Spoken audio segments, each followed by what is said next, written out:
Yes, yes les amis, hein. Double yes hein, pour vous, hein, pour moi aussi, hein, de toute façon. Donc là, qu'est-ce qu'on va voir aujourd'hui? Donc je me penchais un petit peu sur l'antivirus E7. Voilà, E7. Plus E7 Internet Security que E7 Note 32. Alors je vais vous expliquer pourquoi. Parce que moi, ce qui m'intéresse, c'est la protection contre les ransomware, c'est-à-dire crypter ou chiffrer ou protéger un dossier. Soit sur le disque dur de l'ordinateur où vous êtes, ou un disque dur externe ou une clé USB. Donc ce qui m'intéresse, c'est donc de voir quel produit, dans les antivirus connus, et pas n'importe lesquels, parce qu'il y en a, c'est pas terrible. Bon, après chacun a sa méthode de faire, hein. C'est pas une vidéo critique, mais voilà.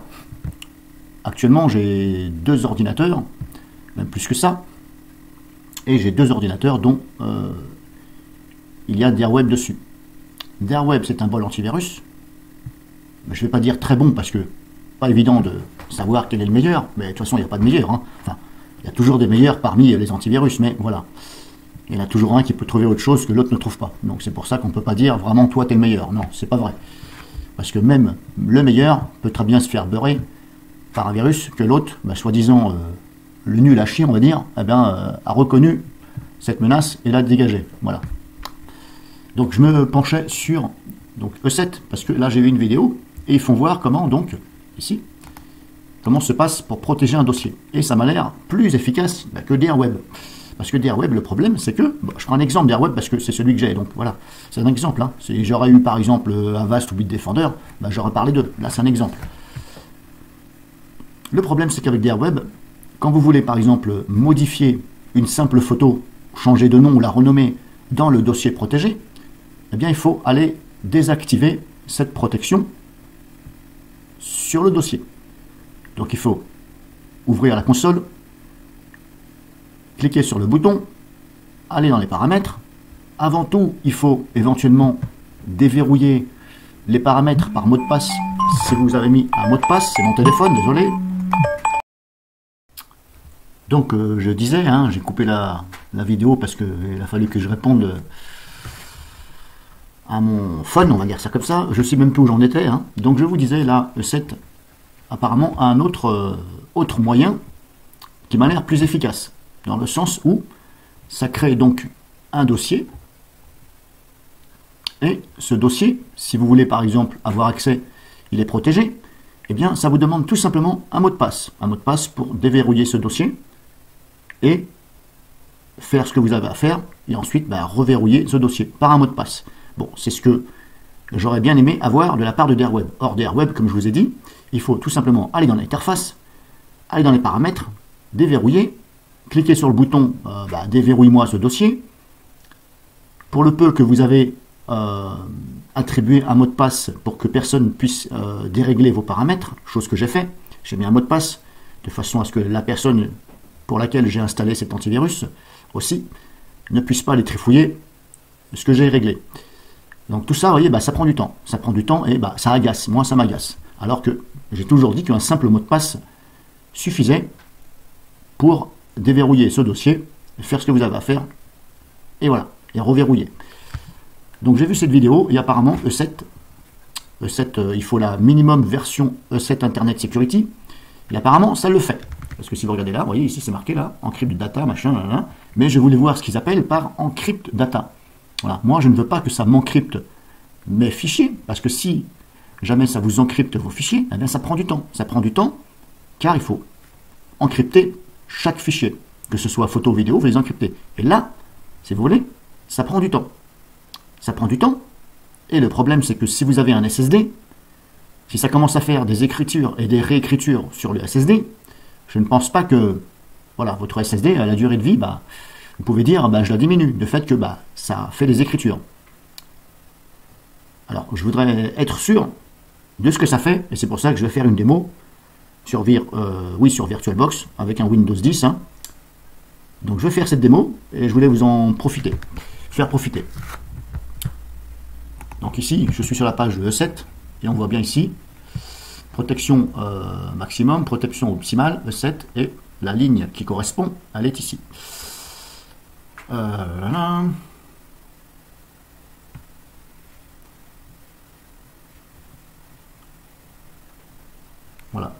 créer et gérer facilement des mots de... Non, c'est même pas ça, pardon, c'est même pas ici.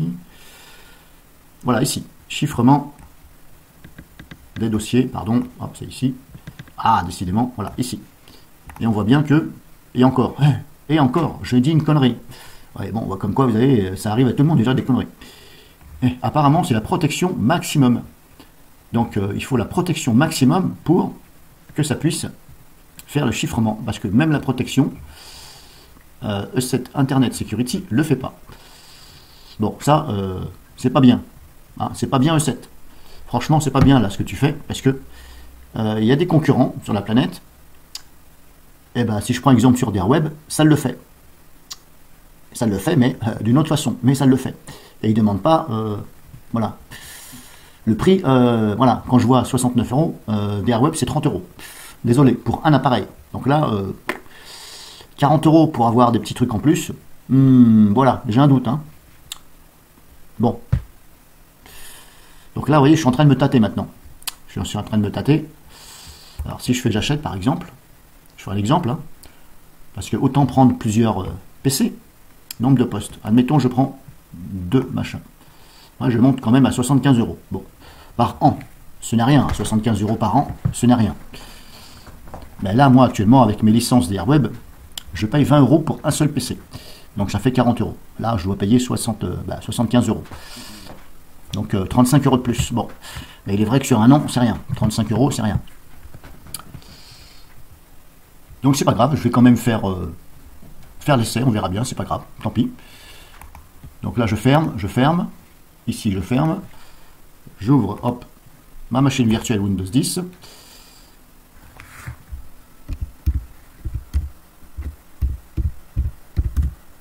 Voilà, c'est bon.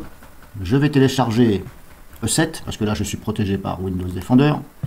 Ici, je vais télécharger E7, je l'installe. Et on va voir comment ça se passe.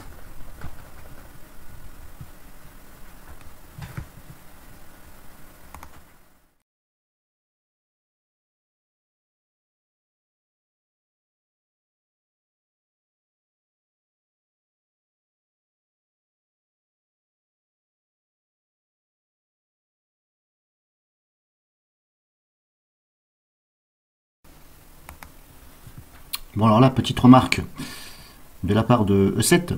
Ils veulent absolument que vous enregistriez le produit, la période d'essai de 1 mois, 30 jours. Ils veulent absolument une adresse mail.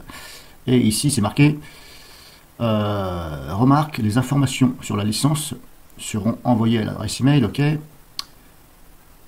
Ces informations seront utilisées uniquement pour les questions liées à votre licence E7. Les informations sur la licence seront envoyées à l'adresse email. Bon, moi, je vais dire un petit lol parce que étant donné que j'ai déjà testé E7 Internet Security et Note 32, auquel aussi il me semble bien avoir mis mon adresse email, parce que voilà, mais comme ça fait 2 ans que j'ai pas testé, j'ai plus beaucoup de souvenirs. En tout cas, je me rappelle très bien que je recevais de la publicité de la part de E7 sur, bizarrement, cette boîte mail. Hein. Offre E7, machin, ceci, cela. Bon, là-dessus, j'irai un petit lol. Hein. Bon, bref. Sinon, voilà, on va essayer de mettre une adresse email bidon, puis on verra bien. Hein. Si vous voyez que ça marche pas, c'est parce que, éventuellement, il faut valider votre adresse, donc il faut aller dans la boîte mail. Donc, dans ces cas-là, soit créer un mail bidon, hein, vous en foutez, hein. Vous mettez toto, téton, puis on s'en fout, et puis voilà, @gmail par exemple, hein, et puis voilà, alors je vais pas vous dire, je vous déconseille de mettre votre adresse email, vous faites comme vous voulez, mais attendez-vous quand même à de la publicité de la part de E7. Donc là-dessus, j'en suis sûr, puisque j'ai déjà testé ceci. Donc là, voilà, l'installation est finie. Ça a été très rapide. J'ai même été très étonné. Moins d'1 minute pour installer E7 Smart Security Premium. Donc dans l'interface, n'allez pas trop vite, il y a des choses à cocher et à décocher, enfin il y a plus de choses à cocher, pardon. Lisez bien, participez au programme d'amélioration, etc., détection des logiciels potentiellement indésirables. Voilà, c'est à vous de voir et de cocher. Et donc ne zappez pas ici, Secure Data. Ici, il faut activer l'option, donc la fonction protéger, crypter le dossier ou la clé USB contre les virus qui cryptent, hein, les trojans codeurs, etc., les ransomware. Donc il faut bien ici activer l'option Secure Data, qui est là. Donc là, ça prend quand même quelques minutes pour que ça s'active. Alors je pense que ça doit quand même télécharger la fonctionnalité sur le serveur et l'installer, si vous voulez. Parce que normalement, quand ça l'active, je pense qu'il n'y a pas besoin que ce soit trop long. Donc là, vous voyez, ça fait quand même au moins plus d'une minute là que ça fait ça, là, ici. Les petits points là. Donc je pense que ça télécharge, je pense, hein, je dis bien je pense, mais c'est entre parenthèses, je pense que ça télécharge ce fameux, voilà, cet ajout qu'il faut au logiciel pour que ça fasse, pour que ça fasse ceci. Donc voilà, si vous voulez activer des choses, c'est ici, hein.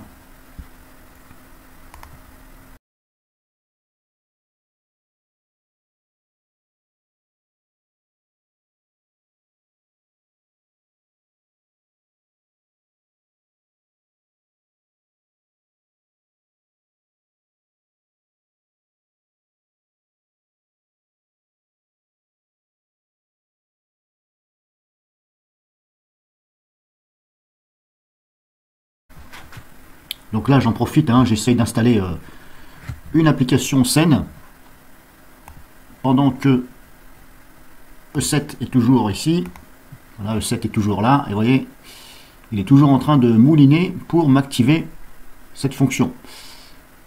C'est pour ça que je vous dis, j'en profite pour installer Bullcrap Uninstaller, auquel j'ai sur mes PC et je n'ai jamais eu de souci avec. Alors là, vous voyez, j'ai ça. Windows a protégé votre ordinateur. Bon, là, qu'est-ce qu'on voit pour l'instant? On voit que E7 hein, ne se manifeste pas. Alors attention, ça ne veut pas dire que c'est un virus, ça veut dire que là, voilà. Alors, peut-être qu'il ne se manifeste pas parce que je n'ai pas encore redémarré l'ordinateur. Mais voyez ici, Windows a protégé votre ordinateur. La seule solution que vous avez, c'est ne pas exécuter. Vous n'avez même pas le bouton exécuter quand même. Bon. Ah si, d'accord, ok. Il faut cliquer sur... vous avez vu, hein. Il faut cliquer sur en savoir plus ou je sais pas quoi. Bon. Bref. Pourquoi pas, on dira, hein. Éditeur open source, machin, oui. Bon, exécuter quand même, parce que de toute façon, je suis sûr de cette application. Oui.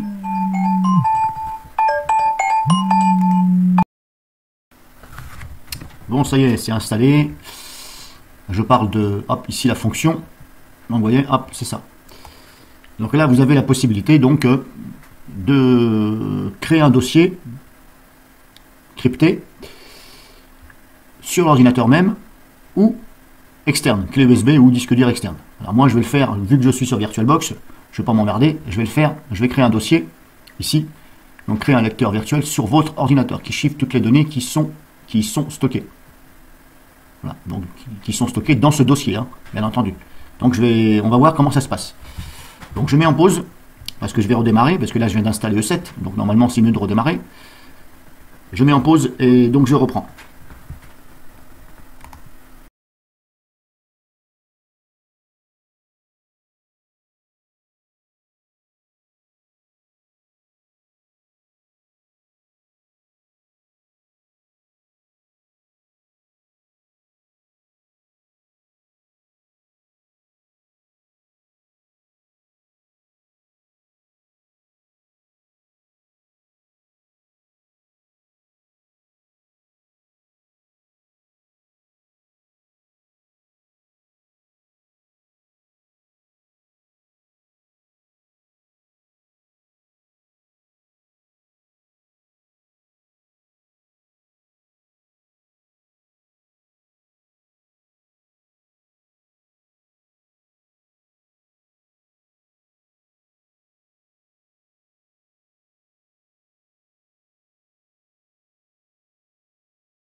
Bon alors désolé, mon téléphone il a encore sonné, hein. Si vous entendez un bruit de téléphone qui sonne, c'est mon téléphone qui sonne.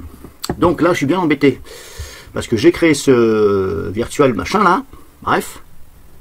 Et le problème c'est que là, je voudrais justement changer le mode de fonctionnement. C'est-à-dire que moi, pendant la configuration, vous avez vu à un moment donné sur la vidéo, eh bien j'ai laissé la case cochée activée, comment dirais-je, le fait d'ouvrir, ça ne demande pas de mot de passe si vous voulez. Mais moi là justement, je voudrais changer, je voudrais que quand j'ouvre ce dossier, que ça me demande un mot de passe. Parce que je me dis, admettons, par exemple, je suis devant le PC, je m'en vais 2 secondes, parce que j'ai un truc à faire, quelqu'un vient à ma place, s'assoit à ma place, et puis il ouvre ce dossier et ça ne demande pas de mot de passe. Donc je voudrais justement voir comment je peux faire. Mais là, je ne trouve pas la solution. Alors je suis allé dans Outils, puisque c'est dans Outils, Secure Data, et là, il n'y a pas l'option Changer le mode. Ça vous demande de recréer un lecteur. Je ne veux pas recréer, je veux changer ce mode. Le lecteur virtuel, je l'ai déjà créé. Je vous l'ai montré, il était là. Bon bref, il est dans Documents. Mais le problème, c'est que je peux avoir accès tranquillement. Vous voyez? Mais le problème, c'est que si c'est pas moi, parce que le E7 Security, il va pas savoir que c'est pas la même personne qui est devant le PC. Vous voyez ce que je veux dire? Donc là, imaginez, il y a quelqu'un qui vient à ma place, il fait ça, il double-clique, et là, il a accès totalement à mon contenu. Bon, alors normalement, c'est censé être voilà, protégé. Mais le problème, c'est que moi, j'ai activé cette fonction. Mais là, maintenant, je suis bien emmerdé, puisque je ne sais plus comment faire. Vous voyez, ici, il y a lecteur virtuel, et il n'y a pas, ici, changer le mode, ou configurer. Donc, puisqu'il n'y a rien, je suis sur cette fenêtre-là, ce n'est pas là, ce n'est pas là. Si je fais lecteur virtuel, qu'est-ce qu'il me dit? Voilà, il me fait ça. Mais là, il n'y a pas d'option. Créer un lecteur virtuel. Non, je ne veux pas le créer. Il est déjà créé. Bon. Continuer. Ah non, vous voyez, il me dit ça. Bon, là, je ne peux rien faire. Vous voyez, il n'y a pas d'option, quelque part, là.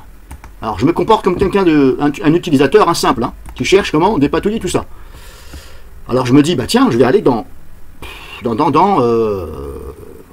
outils, autre outil. Je me dis, tiens, c'est peut-être là. Bon, mais il n'y a pas. C'est pas là, c'est pas là, c'est pas là. Bon, je me dis, tiens, je vais aller dans configuration. Ça doit peut-être être là. Hein. Outils de sécurité, protection. Outils de sécurité, c'est quoi là déjà? Voilà, donc outils de sécurité. Et là, j'ai bien Secure Data. Mais là, pareil. Créer un lecteur. Non, c'est pas ce que je veux. Je veux modifier. Ici, j'ai une roue crantée qui me dit éventuellement paramètres. Je clique dessus, il me redit créer un lecteur chiffré. Voilà. Donc là, qu'est-ce que va faire la personne? Elle va faire comme moi, comme Bibi fait. Quand il trouve pas Bibi, il va sur Internet. Voilà. Donc je vais aller sur Internet. Alors je vais mettre en pause le temps d'aller sur Internet, parce que là, vous voyez, c'est, je dirais que c'est un petit hic pour E7. Je vais dire, là, je vais dire moins 1 point pour E7. Alors c'est dommage parce que c'était bien parti. Et là, voilà, je ne peux pas configurer ce que j'ai fait. Et pourtant, je suis l'administrateur, c'est bien moi qui ai fait ce dossier, puisqu'il me laisse rentrer dedans. Donc je mets en pause le temps d'aller sur Internet. Donc là j'y suis, je suis sur le site de E7, hein, ici. Lecteur virtuel chiffré, c'est bien moi, c'est ça, c'est ce que j'ai fait. Là ça correspond, donc je regarde. Hein. Là, à chaque fois que vous cliquez sur la flèche du bas, ça développe. Là maintenant je suis dans le lecteur amovible. Donc non, c'est pas là, c'est en arrière. Donc lecteur ici, donc pour moi ça s'arrête là. Alors voilà, je vous laisse lire. Le lecteur virtuel est créé et prêt à l'emploi. Il apparaît en tant que disque local, ok, lorsque vous ouvrez ce PC ordinateur dans Windows 7 et les versions antérieures. Ok. Pour accéder au lecteur chiffré après le redémarrage de l'ordinateur, recherchez le fichier après redémarrage. Donc moi j'ai pas redémarré. Hein. Donc on va voir ça ensemble. Je vous laisse lire. Ici, remarque en même temps, ici, lorsqu'un lecteur chiffré est monté en tant que disque local, ce dernier et le contenu chiffré qu'il contient sont accessibles aux autres utilisateurs de l'ordinateur Windows, sauf si vous déconnectez ou redémarrez l'ordinateur. Ouais. Sauf que moi, j'ai cliqué, j'ai laissé cocher, il me semble bien, ouvrir le lecteur, un truc comme ça, je sais plus. Bref, alors ce que je vais faire, je vais redémarrer. Voilà. Peut-être qu'il faut redémarrer, hein. Mais même s'il faut redémarrer, bon, on va voir. Je vais redémarrer, et on va voir. Mais même, je trouve pas ça normal. Je ne trouve pas normal que il n'y ait pas donc cette option, changer le mode. Bah, le mode en disant, bah, est-ce que vous voulez changer le mode que vous avez défini? Ça, c'est un peu dommage. Bon, bah là, j'ai redémarré, hein, les amis. Verdict, hein. Est-ce que ça va changer quelque chose? Je double-clique. Et là, j'accède sans problème. Et pourtant, vous avez vu, j'ai mis un mot de passe. Hein. J'ai mis un mot de passe, mais attention, je précise que j'avais laissé cocher la case, je ne me rappelle plus. Faut que je regarde. Mais là, vu que je suis en train d'enregistrer, je ne peux pas faire tout en même temps. Donc là, c'est, bah, je pense que c'est plutôt un hic. Un hic dans le sens où bah, je n'arrive pas à changer la configuration. Alors, normalement, c'est dans outils, hein, je ne vois pas où c'est que je peux aller. Secure Data, c'est là. Bon, bah voilà, comme je vous dis, hein, il manque ici, voilà, paramètres de ce que j'ai fait. Lecteur virtuel, non, j'ai pas envie, non, non, non, non et non, non et non. Voilà, bah là, voilà, c'est tout ce que vous avez comme explication. Ok, d'accord, j'ai redémarré, mais après, où est la remarque, changer le comportement, etc. Où est ceci? Je ne sais pas. Définissez un mot de passe pour le lecteur virtuel. Si vous ne souhaitez pas que le lecteur virtuel soit automatiquement déchiffré lors de la connexion au compte Windows, désélectionnez l'option déchiffrer. Ouais, mais moi, sauf que j'ai laissé justement... Oui, moi, voilà, c'est ce que j'ai fait. Donc moi, j'ai laissé en sorte que ça puisse ouvrir. Alors, il faut lire ici. Hein. Définissez un mot de passe, c'est ce que j'ai fait pour le lecteur virtuel.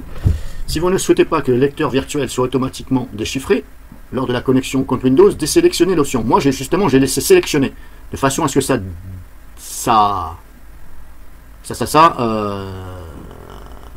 déchiffre. Voilà, c'est ça. En fin de compte, moi, ça déchiffre. Mais là, vous voyez, ils ne disent pas. Là, ils font voir les images. C'est ce que j'ai fait. Hein. Voilà, j'ai laissé ça. Voilà, bah, c'est ça. Déchiffrer automatiquement. Mais là, moi, je veux revenir en arrière. Le lecteur virtuel est créé et prêt à l'emploi. Il apparaît en tant que disque. Oui, c'est ça. Pour accéder au machin. Oui, d'accord. Mais moi, je veux changer. Maintenant, comment je fais? Ben voilà. Bah, je ne sais pas. Je ne sais pas. Je ne sais pas. Je ne sais pas. Voilà. Je ne sais pas. Et puis, il n'y a pas de remarque. Alors, c'est un peu dommage. Alors, qu'est-ce que je vais faire maintenant? Bah, j'ai plus qu'à défaire ce que j'ai fait. Par exemple. Comment je fais pour défaire maintenant? Moi, je veux supprimer ce machin.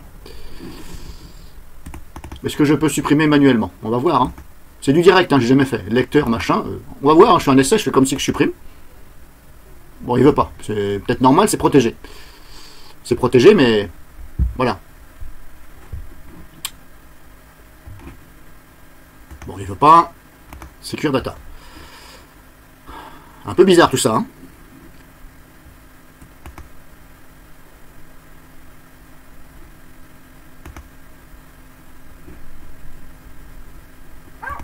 Alors, si je fais ça, il existe déjà. Voulez-vous le remplacer? Non. Bah, c'est un peu bizarre leur truc. Hein. Bon, c'est dommage parce que c'est bien parti. Ça demandait juste un mot de passe. Et puis là, voilà. Ça ne veut plus.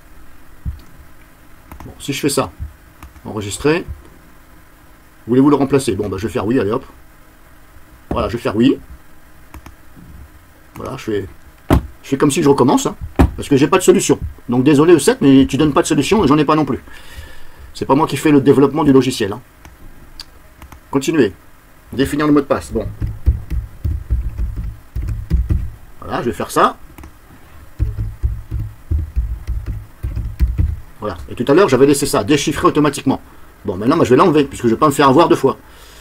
Continuer. Erreur dans de la création. Bon, bah voilà. Voilà. Hein. Je me permets, hein, désolé, je vais dire Made in E7. Je me permets. Hein. Bon, parce que c'est pas la première fois que je vois des petites boulettes chez E7. C'est pas des grosses boulettes. Hein. C'est des petites boulettes. Hein. Bon. Bon, ah bah, je vais arrêter là pour l'instant la vidéo, puisque là, j'ai pas de solution à vous donner. Configuration, je suis allé voir, il n'y a rien. Protection de l'ordinateur, machin, outils et protection. Qu'est-ce qu'il me dit là? Protection en temps réel, non, non, c'est pas ça, c'est pas ça. Configuration avancée. Qu'est-ce que j'ai là-dedans? Configuration avancée, outils. Outils, ben voilà, j'ai ça, outils. fichiers journaux, voilà, j'ai pas. J'ai pas. Et pourtant, là, je suis bien dans outils. Ça ne veut pas. Voilà, il me dit à chaque fois créer. Non, je veux changer le mode. Bon, bah, je vais arrêter là, parce que là, ça commence, en toute honnêteté, un peu à m'agacer. Parce que la vidéo va être trop longue, donc bah, on va dire que c'est la première partie. Quand j'aurai trouvé, bah, je vous ferai signe, tout simplement.